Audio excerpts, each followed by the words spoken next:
In the early hours of the morning, the house is quiet. A guitar rests nearby, untouched, its strings perfectly tuned for songs that once came without effort. Outside the window, the day begins as it always has, yet something essential no longer arrives with it. Names hesitate, melodies drift just out of reach.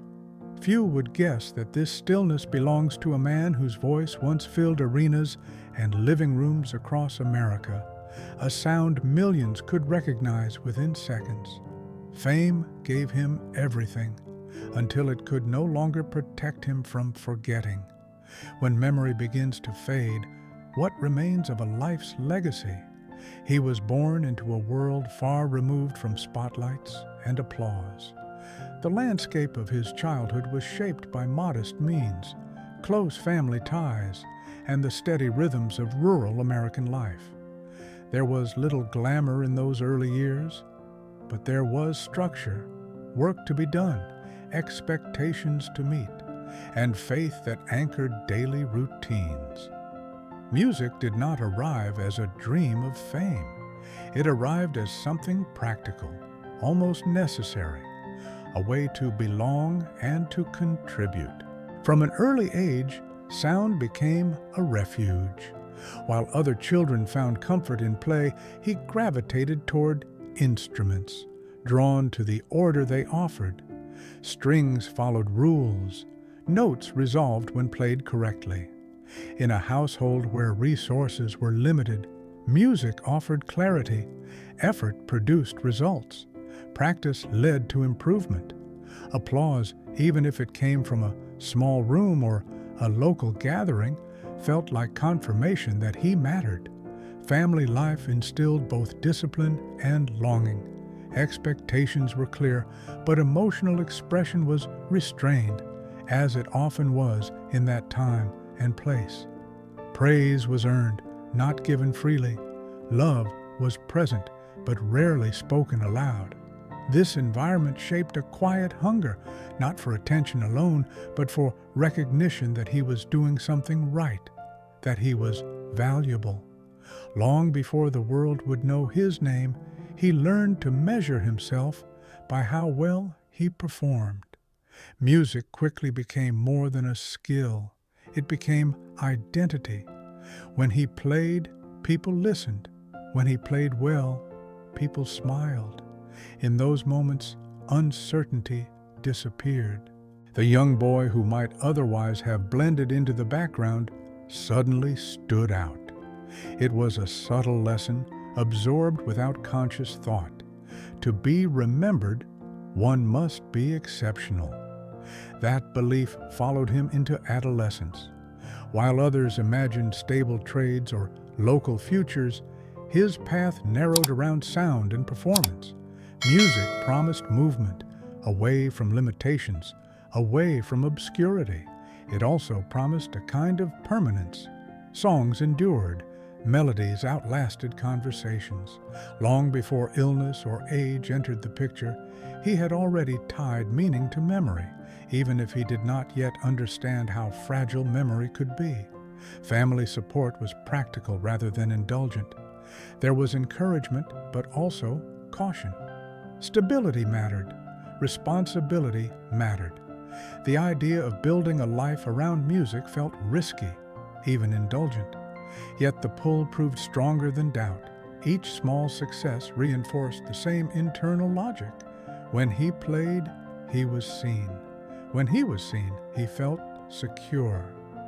Looking back, the foundations of his later life were quietly laid in those years. The discipline that would sustain a demanding career was born from early structure. The reliance on performance as a measure of worth took root in a childhood where validation was tied to achievement. Even the seeds of his later struggle were present, though invisible at the time. The belief that identity could be anchored in what one produces, not simply in who one is. As he moved closer to adulthood, music no longer felt optional. It felt inevitable. The stage, however small, offered a sense of order that the wider world did not. Applause, however brief, filled emotional gaps he did not yet have words for. Without realizing it, he was already preparing for a life where being remembered would feel essential, and forgetting would one day become the deepest fear.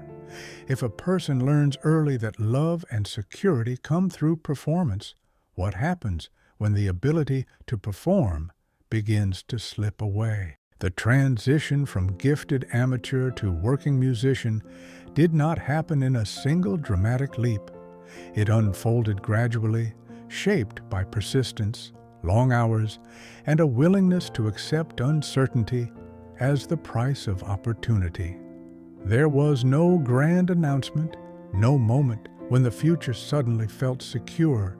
Instead, there were small rooms, borrowed instruments, and performances that paid little but taught much. At first, music was less about expression than survival. He learned to adapt quickly, to listen closely, and to become useful in any musical situation. Versatility became his greatest asset. Where others specialized, he absorbed. Styles, tempos, moods. Each one was treated as a language worth mastering. In rehearsal spaces and late-night sessions, he built a reputation not as a star, but as someone reliable, someone who showed up prepared, someone who made others sound better. This phase of his life demanded humility. Recognition was rare and fleeting. Applause, when it came, was usually directed elsewhere. Yet something important was happening beneath the surface. Each performance sharpened his instincts. Each collaboration expanded his musical vocabulary. He was learning not how to be admired, but how to endure. There were setbacks, moments when progress seemed to stall. Financial insecurity hovered constantly, forcing practical choices that left little room for romantic notions of artistry. But the uncertainty did not weaken his resolve.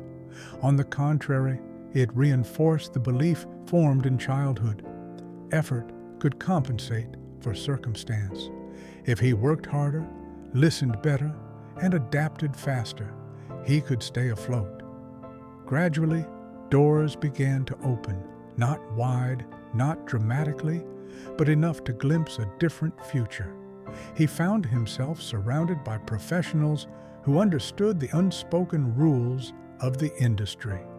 Success, he learned, was rarely about talent alone.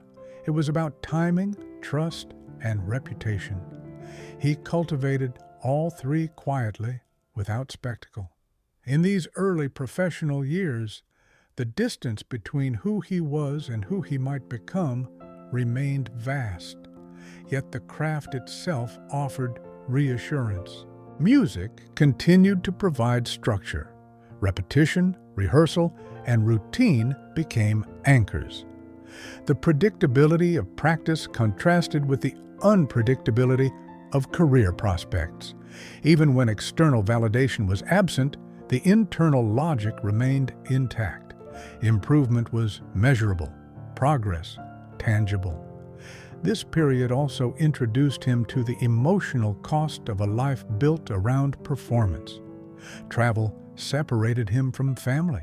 Long hours eroded personal rhythms. Relationships required patience and sacrifice, often from others more than from him. Still, the trade felt acceptable. Music gave purpose, direction, and the promise of something greater ahead. As opportunities grew, so did expectations. He began to sense that his value in the industry was tied not only to his skill, but to his consistency. He was becoming known for reliability, for stepping in and delivering without drama. This reputation would serve him well in the years to come, but it also quietly reinforced a dangerous equation. Worth equaled usefulness. The craft was no longer a passion alone. It was becoming a measure of identity. Each successful session confirmed his place. Each missed opportunity threatened it. Without fully realizing it, he was binding his sense of self ever more tightly to performance and memory, to the ability to recall songs, adapt quickly, and deliver under pressure.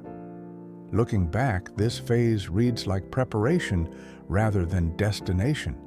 The foundation was being laid for extraordinary visibility, but also for profound vulnerability. The discipline that would later allow him to perform through decline was forged here, in years when perseverance mattered more than recognition. As the industry began to notice not just his skill, but his voice, the question quietly formed beneath the momentum.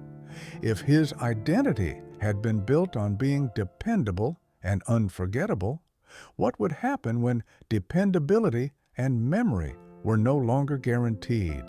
When success finally arrived, it did not ask for permission. It came quickly, decisively, and with a force that reshaped his life overnight.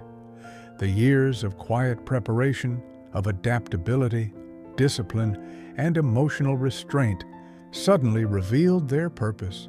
His voice, once just another sound among many, became unmistakable, familiar, trusted. It traveled effortlessly from radios to living rooms, from concert halls to late-night television, embedding itself into the daily rhythms of American life.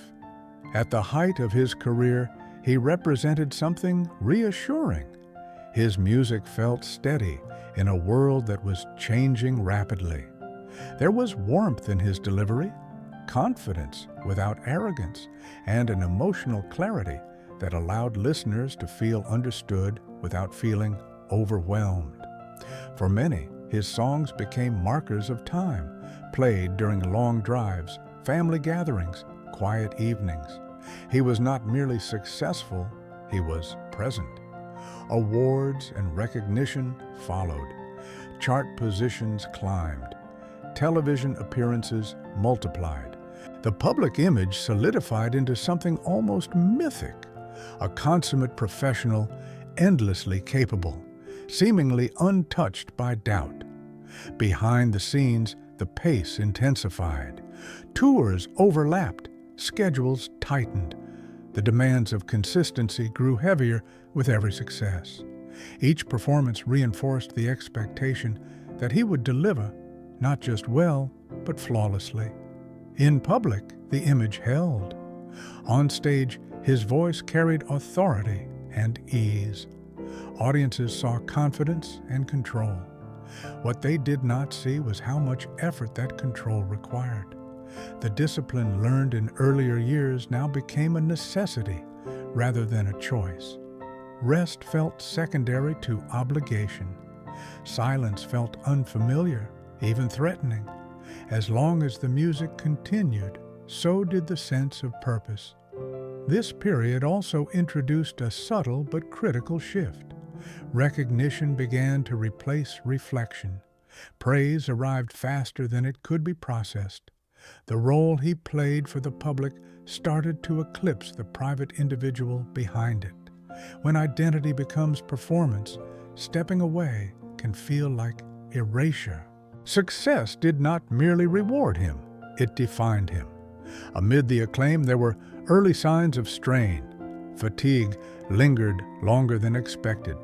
Pressure accumulated quietly, without dramatic collapse. The industry offered little space for vulnerability. Strength was assumed. Reliability was required. The same traits that had earned him trust now bound him to an unforgiving standard. Family life adjusted around the demands of fame.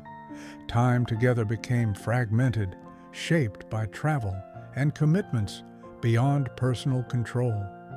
Love existed, but often at a distance. Like many at the height of their careers, he believed there would be time later to rebalance what success temporarily displaced. The future, after all, seemed expansive. There was no visible reason to slow down. Music continued to deliver affirmation. Crowds responded. Records sold. The applause did not fade. It grew louder, Yet applause, by its nature, ends. When it does, what remains is the person who steps off the stage. During these years, that question remained unanswered, postponed by momentum and expectation. In hindsight, the seeds of later struggle were present but easily overlooked. A life built on routine and repetition thrived under pressure, but left little room for stillness. Identity, so closely tied to performance, depended on memory, precision, and presence. These were strengths until they were not. At his peak, few could imagine a future without his voice filling space. Fewer still could imagine a future where that voice would struggle to recall its own songs. The contradiction was too stark, the possibility too unsettling. Success has a way of convincing both artist and audience that the present will last indefinitely. As the years passed and the industry evolved, his legacy seemed secure. He had become part of the cultural fabric, woven into memories that belonged not just to him but to millions of others. Yet beneath that permanence lay a fragile truth. Legacy depends on remembrance, and remembrance depends on memory. The question lingered quietly, unspoken, amid the cheers and standing ovations. If one day the music no longer came easily, if the mind that carried these songs began to falter, would the legacy still hold? Or would it reveal how much of his worth had been bound to the ability to perform? The applause was real, the achievements undeniable. But as the peak stretched on, the silence waiting beyond it grew closer, even if no one yet dared to acknowledge it. Every long ascent casts a shadow, and by the time the applause became routine, the weight of carrying it had begun to show. Fame did not collapse his life in a single dramatic moment. Instead, it eroded it gradually, through pressure that accumulated quietly and expectations that never loosened their grip. The public continued to see confidence. What they could not see was the cost of sustaining it year after year. Life on the road demanded constant adjustment. Sleep fractured into short, irregular intervals. Personal routines dissolved into schedules dictated by venues and flights. Familiarity with instability became a form of normalcy. In this environment, silence felt unnatural.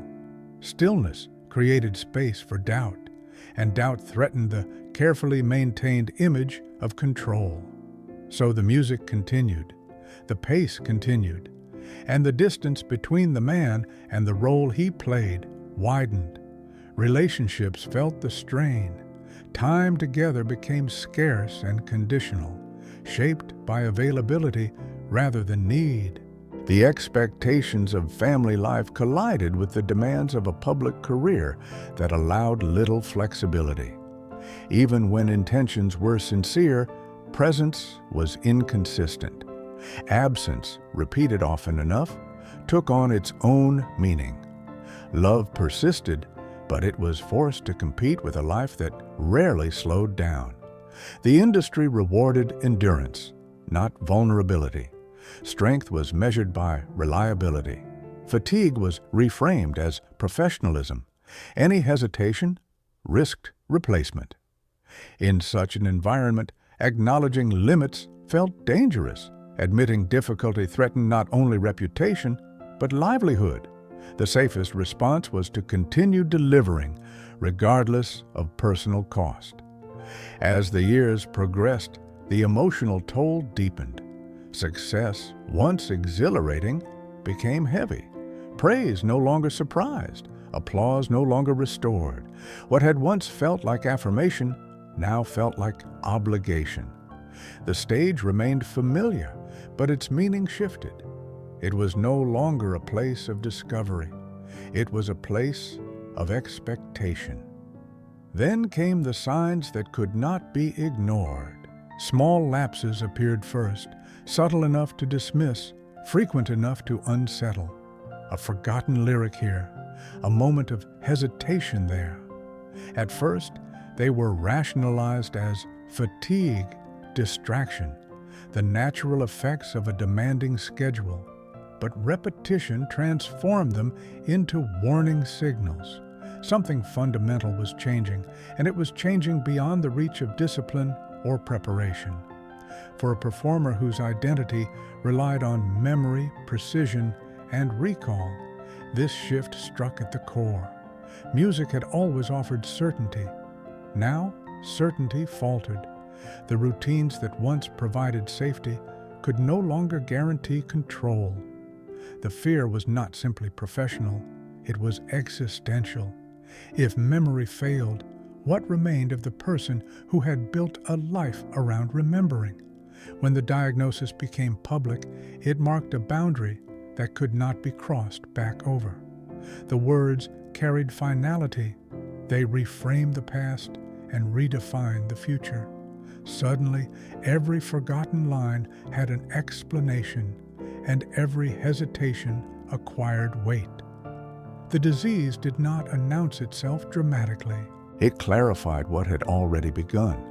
The response was not withdrawal. Instead, it was a decision that surprised many and unsettled others. Rather than disappear quietly, he chose to step forward one last time. The farewell tour was not framed as defiance nor as denial. It was presented as closure, a chance to meet the audience again while recognition was still possible. On stage, the performances took on a different character. The music remained familiar, but the effort beneath it was visible. Concentration intensified. The space between verses grew longer. Assistance became necessary. Yet something remarkable persisted. When the songs flowed, they flowed deeply. Muscle memory carried what conscious recall sometimes could not. The body remembered even when the mind struggled. For audiences, the experience was profoundly emotional. They were no longer witnessing effortless mastery. They were witnessing courage under erosion. Applause took on a new tone, not just admiration, but gratitude. Each performance felt borrowed, precious, finite. The stage became both sanctuary and battleground. Behind the scenes, the reality was harsher. Exhaustion intensified. Anxiety grew. Every successful night was followed by uncertainty about the next. The disease advanced unpredictably, indifferent to schedules or expectations. Care became an integral part of daily life. Independence, once assumed, became fragile. The farewell tour forced a confrontation with the meaning of legacy. For decades, success had been measured in charts, crowds, and visibility. Now, it was measured in presence, being there at all. Each appearance asked the same unspoken question: was it worth continuing? There were moments of clarity and moments of confusion, sometimes within the same hour. Familiar faces brought comfort, then faded. Conversations looped, time fractured. The applause, once a source of validation, became something else entirely. It was a reminder of who he had been and of what was slipping away. The tragedy of this period was not simply illness, it was contrast. The world remembered him clearly at the very moment his own memory began to fail. Songs that lived permanently in cultural memory became increasingly difficult for the person who created them. The imbalance was cruel and unavoidable.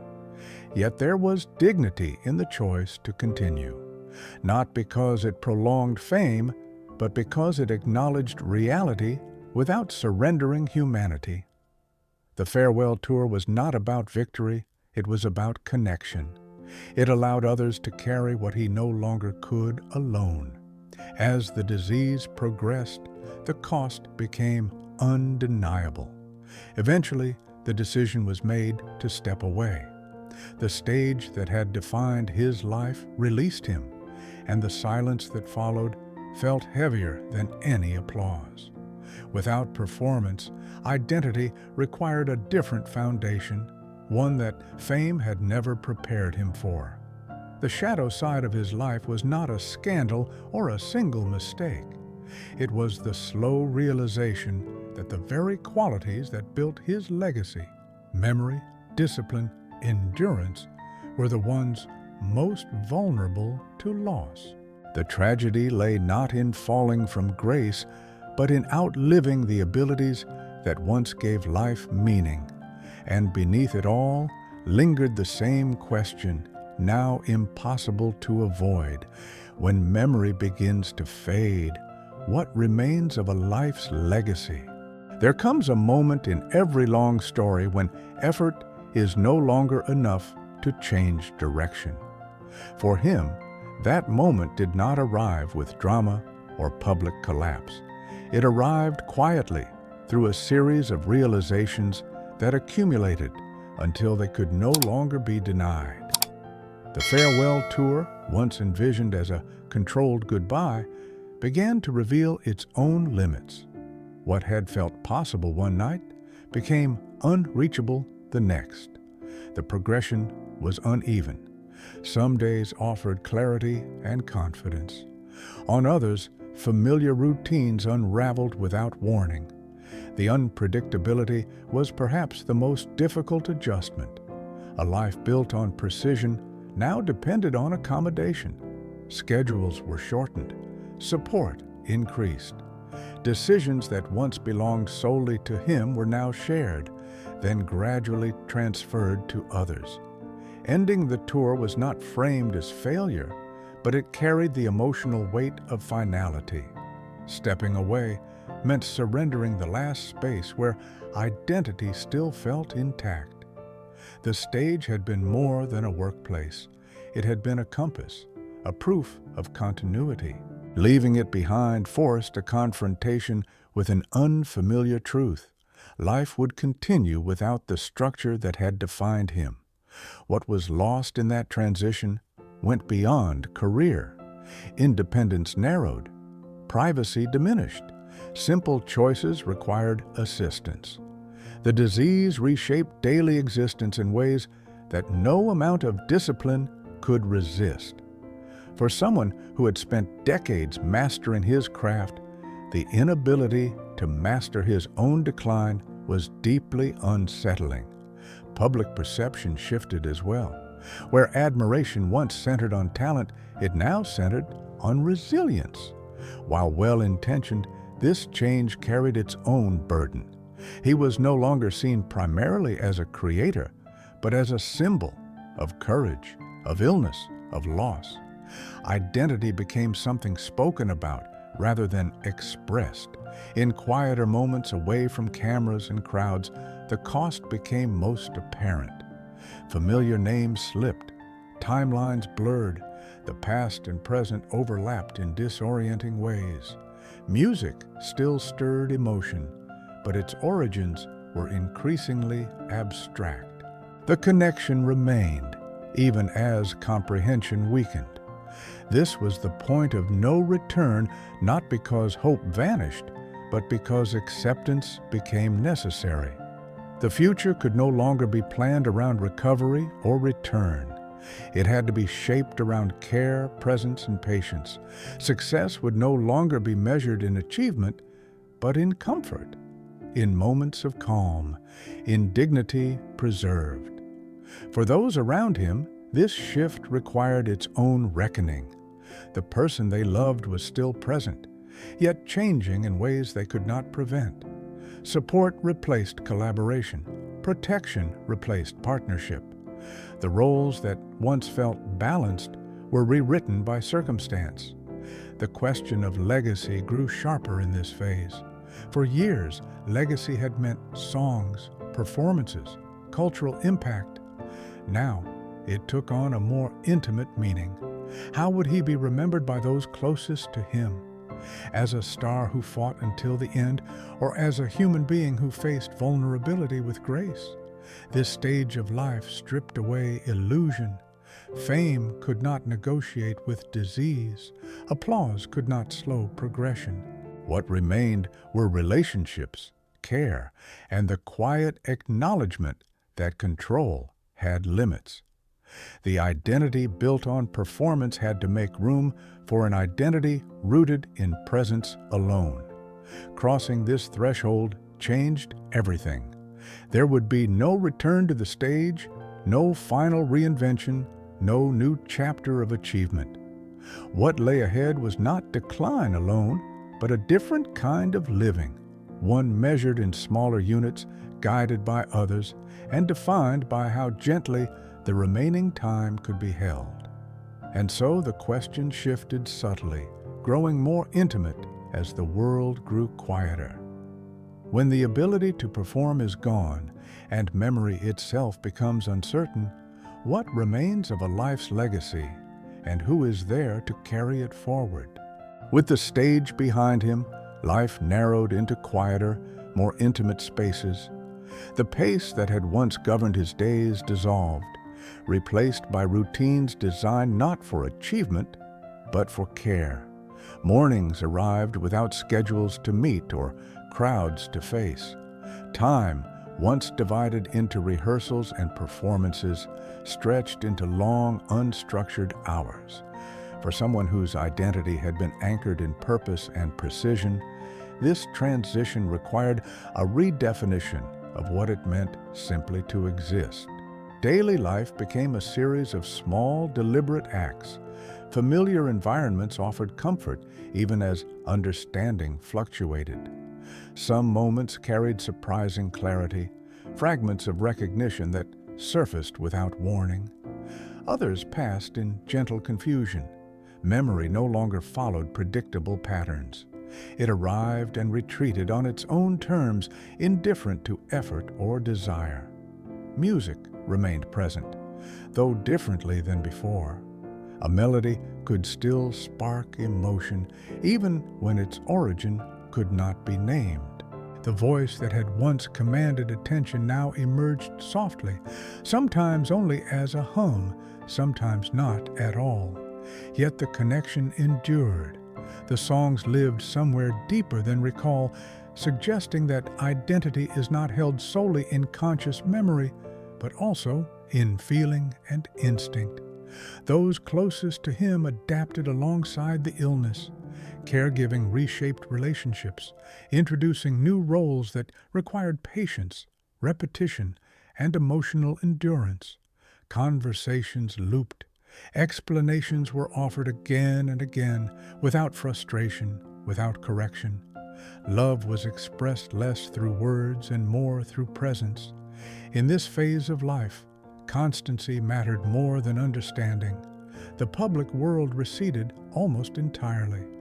News of his condition appeared occasionally, usually framed with respect and restraint. Tributes spoke of courage and dignity, but they could not capture the texture of daily reality.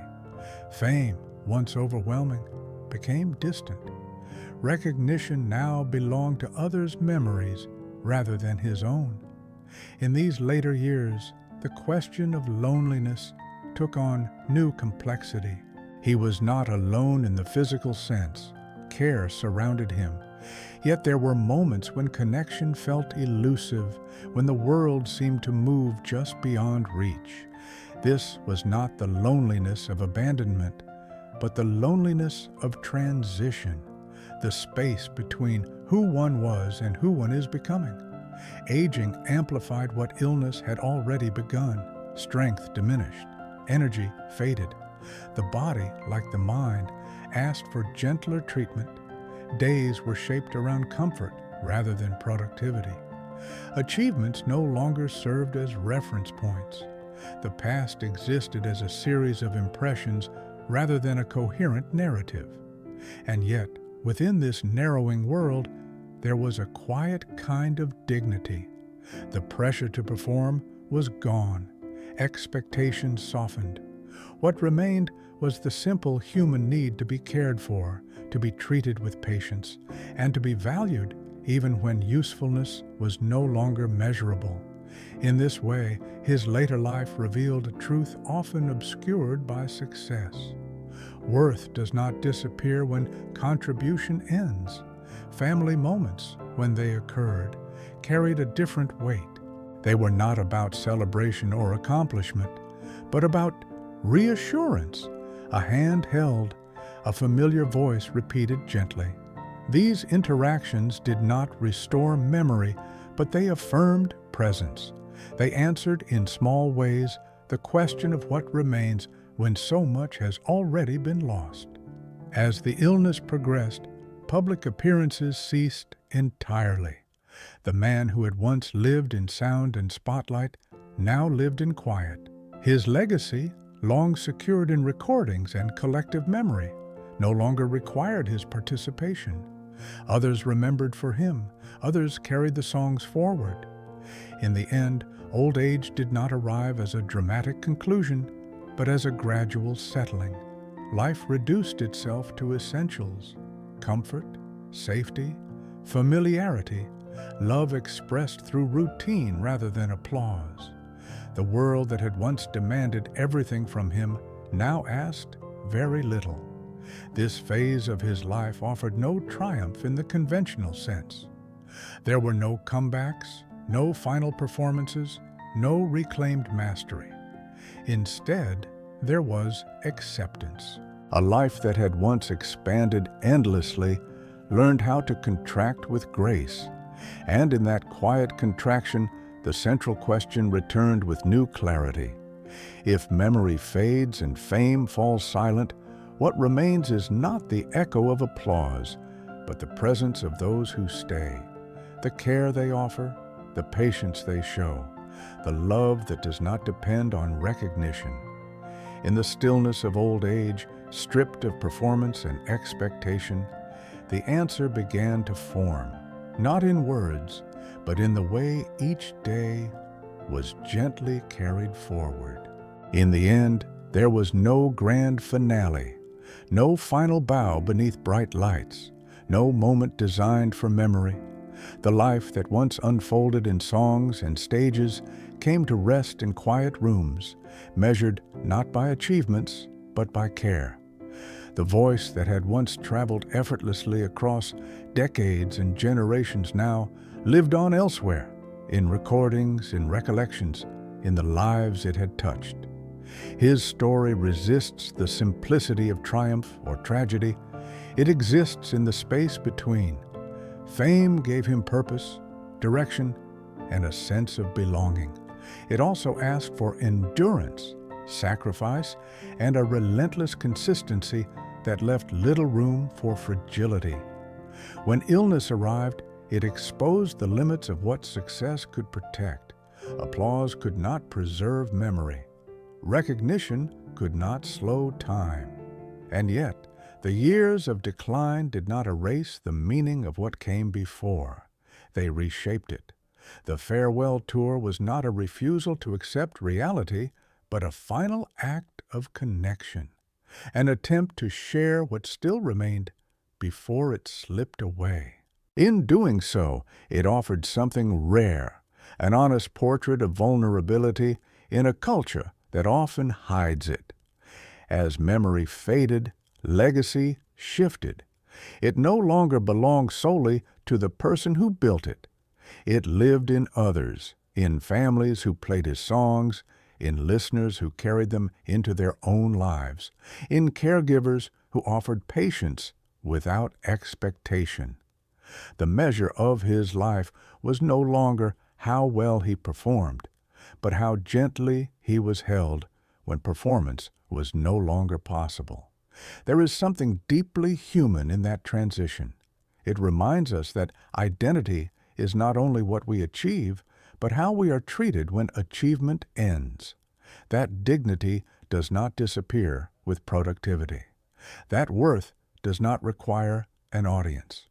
When the lights finally went out, what remained was not the echo of applause, but the quiet proof that a life can matter even when it can no longer remember itself. And so the question lingers, long after the music fades. When memory begins to disappear, What do we hope will remain of us? And who will still be there to remember?